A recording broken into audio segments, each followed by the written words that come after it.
안녕하세요. 오늘 김성군 단어에 대한 내용을 낭독하게 된 박화만입니다. 낭독 시작하겠습니다.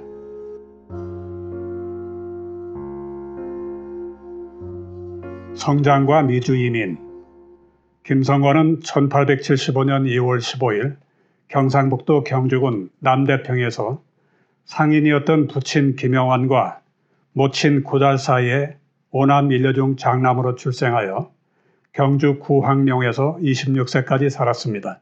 8세부터 17세까지 한학을 배운 다음 부친을 도와 25세까지 농사일을 하였고 27세 되던 1902년 일본으로 건너가서 이듬해까지 신문물을 익혔습니다. 1904년 하와이로 이민을 가서 오아후이 애와 사탕수수 농장에서 일했습니다. 강영소의 도움으로 노동자를 위한 음료수 판매점을 경영했는데 부계의 소질이 있고 사무정의도 능숙하여 사업이 크게 번창했습니다. 그러나 외상값이 회수되지 않아 1906년에는 곤경에 처했다가 1908년 샌프란시스코로 건너가 미국인 가게에서 점원으로 일했습니다.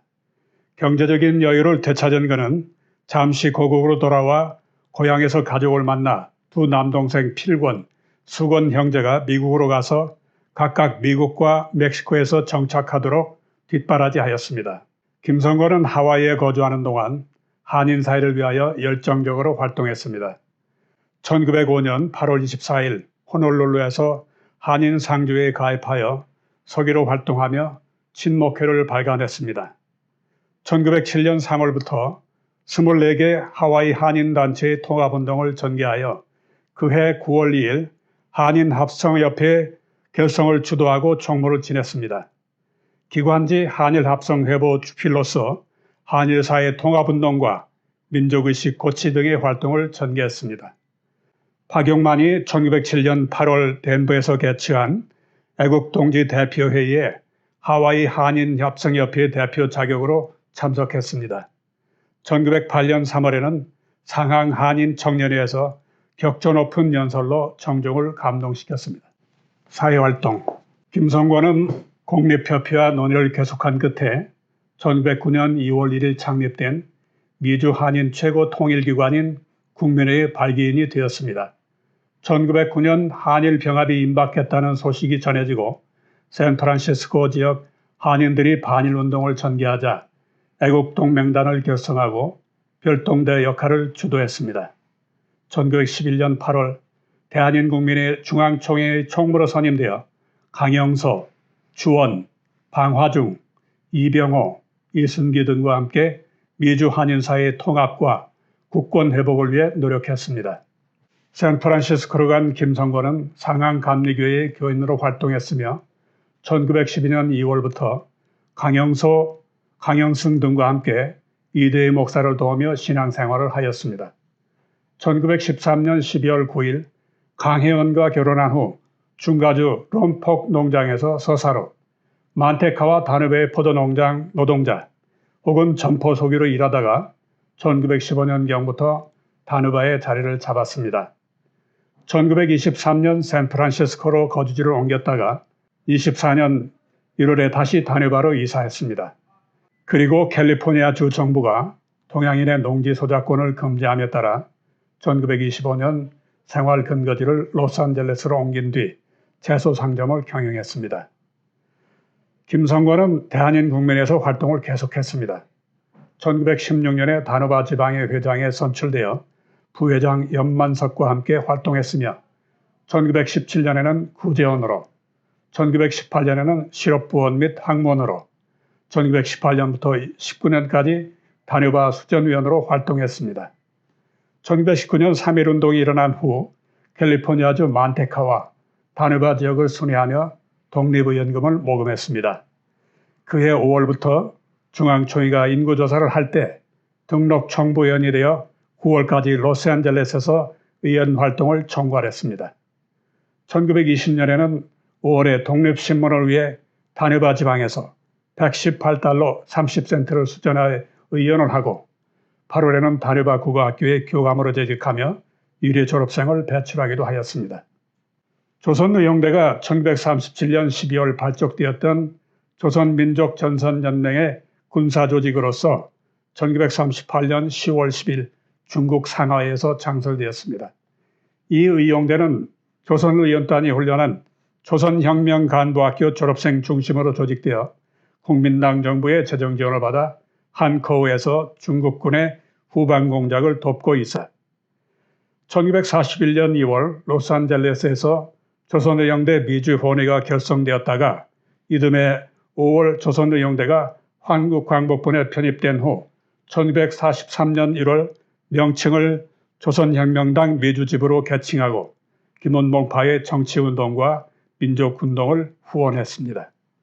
흥사단운동의 일선에서 물러난 김성권은 한중미 연합에 의한 무장투쟁이 조선의 완전 독립을 이루는 길이라고 판단하고 조선혁명당 미주지부 집행위원장이 되어 활동했으며 황사용, 광림대 등 흥사당 단우들이 그 뒤를 이어 집행위원장이 되었습니다. 김성권은 흥사단 단우 변준호, 최능익, 신두식, 김강, 황사용 등 17명과 더불어 기관지 독립의 발간을 발기한 후에 1943년 10월 6일 창간호를 발간했습니다. 그리고 독립신문사 사장으로서 조국이 일제해방에서 해방될 때까지 언론활동을 통한 민족운동에 전력을 다하였습니다. 이 독립신문은 8.15 해방 이후 북한의 사회주의 노선을 대변하고 미소 냉전 중에는 소련을 지지하는 논조를 유지하다가 1955년 12월 폐간되었습니다. 흥사단 활동. 김성권은 3.1운동이 일어난 1919년 4월 12일 흥사단에 입단한 후 1924년까지 상항반에 소속되어 활동했습니다. 1920년부터 2년간 의사부에서 의사원으로 활동하며 21년에는 검사원을 지냈습니다. 1924년에도 의사원을 지낸 후 1928년 잠시 맡았던 이사부장직을 송종익에게 넘겨준 후 이듬해에는 광림대 이사부장을 도와서 재무담당 이사원을 지냈습니다. 김성권은 1930년부터 1937년까지 8년 동안 흥사단 이사부장을 지냈습니다. 이 시기에 뉴욕발 대공황, 일제의 만주사변, 윤봉길 유, 중일전쟁 및 남경 대학살, 제2차 세계대전 등 대사건과 사회주의 사상의 확산, 공산주의 혁명운동 등 대변혁의 파도가 몰아쳤습니다. 이러한 경랑 속에서 흥사단은 도산 안창호의 일제 피랍과 서거로 인도자를 잃은 채 고난을 이겨내야 하였습니다. 바로 이 시기에 이사부장으로서 흥사단 운동을 이끌었던 사람이 김성권이었습니다. 이사부장 김성권은 이사원 최희성, 송종익, 김병현, 임준기, 신광희 등과 더불어 흥사단 운동을 지휘했습니다. 도산이 윤봉일 사건으로 일제에 피랍되자 김성권은 흥사단의 역량을 총동원하여 상하이 주재 미국 영사, 베이징 주재 프랑스 공사와 각 국제기구를 대상으로 도산 구명운동을 전개했습니다. 또한 송종익으로 하여금 샌프란시스코 국민의 총회에서 로스안젤레스에 원동 사변 임시위원부를 설치하고 도산을 구출하기 위한 대책을 수립하여 추진했습니다. 흥사단 본부는 1932년 LA의 카타리나 에베뉴에 새 단소를 매입하여 중수하고 이전하여 1934년 1월에는 인격훈련과 사회공작 등 대공주의를 표방한 21개주의 흥사단 제1차 개정약법을 확정 공포했습니다. 도산 피랍 사건의 충격이 컸음에도 불구하고 해마다 흥사단 대회를 개최했습니다. 미주에서는 본부가 1933년, 34년, 35년, 37년에 LA 단소에서 흥사단 대회를 주관하였고 시카고에서 지방대회를 개최했습니다. 상하이와 국내에서도 연례대회가 개최되었는데 김성권은 숱한 어려움 속에서도 해를 거르지 않고 열린 흥사단 연례대회에서 단우들의 결속을 다지며 조국의 독립운동을 후원하고 흥사단 정신을 강조하는 메시지를 전했습니다. 1938년 의사부장으로 선출된 김성권은 그해 6월 10일 도산 탈상식 석상에서 유동열의 애도사 중 지금은 선생이 혁명을 요구함보다 혁명이 선생을 요구한다라고 한 말을 인용하며 첫째, 현실 환경을 뛰어넘는 과감성을 가지자. 둘째, 도산 선생의 이혼을 공부하자.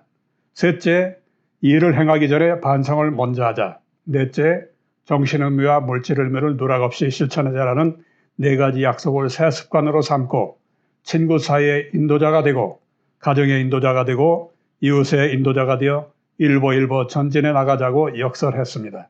김성곤은 제39차 미주대회에서 부인 강혜원과 함께 그가 8년 동안 이사부장을 역임했던 흥사단으로부터 출단을 당했습니다.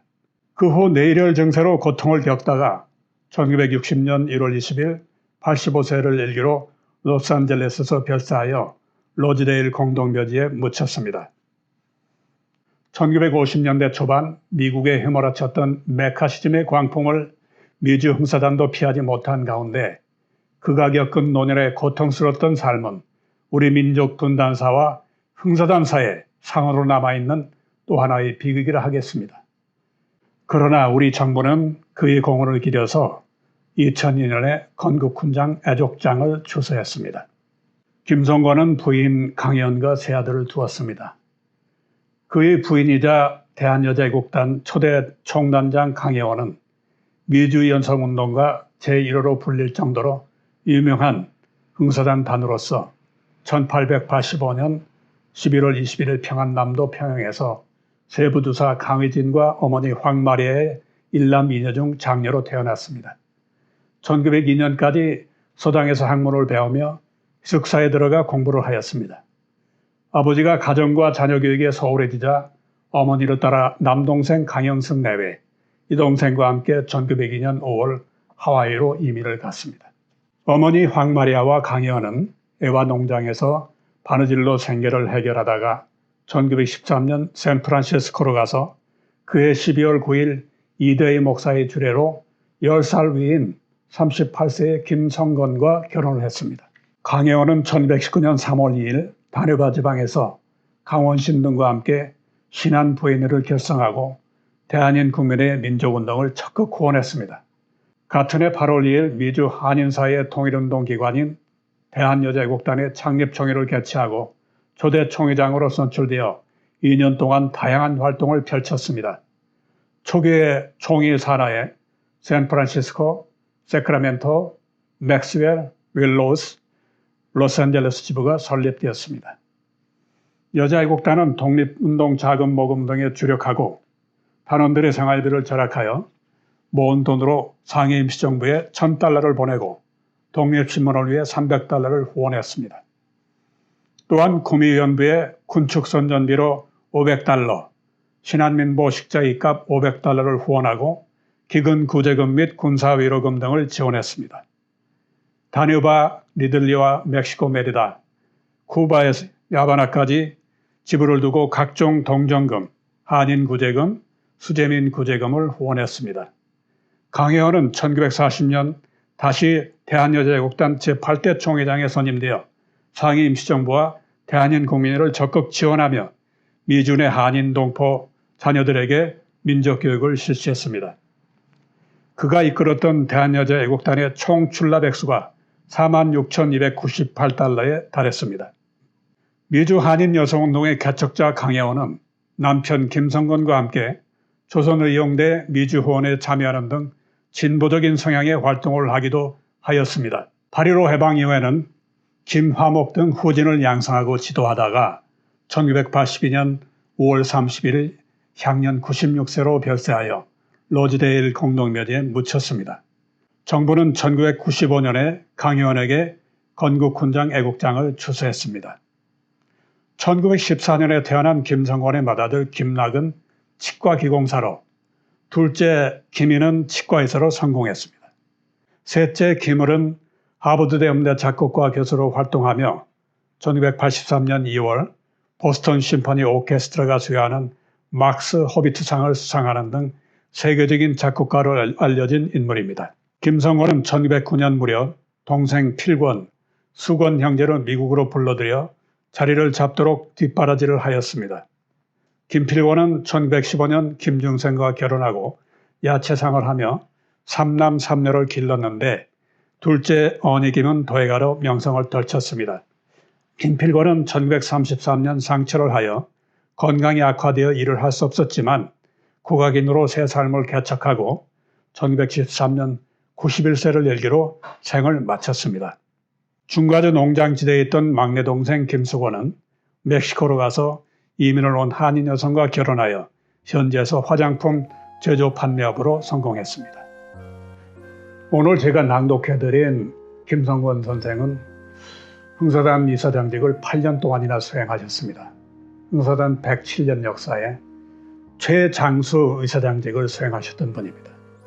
그런데 이분이 1953년 1월달 6.25 전쟁이 거의 끝나갈 무렵에 흥사단에서 출단을 당했습니다.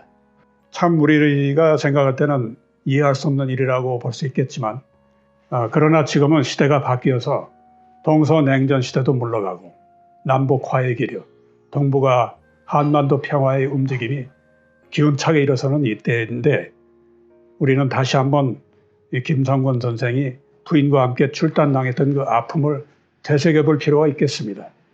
새롭게 전개되는 시대의 흐름에 따라서 도산 선생님이 그러하셨던 것처럼 김성권 선생이 이념의 좌우를 떠나서 진정으로 흥사단을 사랑하고 우리 결의를 사랑하셨던 것처럼 우리도 그분의 정신을 이어받아서 새로운 시대를 열어가는데 김성권 선생님의 업적과 그 뜻을 다시 한번 기리며 힘차게 흥사단 운동을 전개해야 되겠습니다. 이상으로 김성권 단우에 대한 낭독을 마치겠습니다. 감사합니다.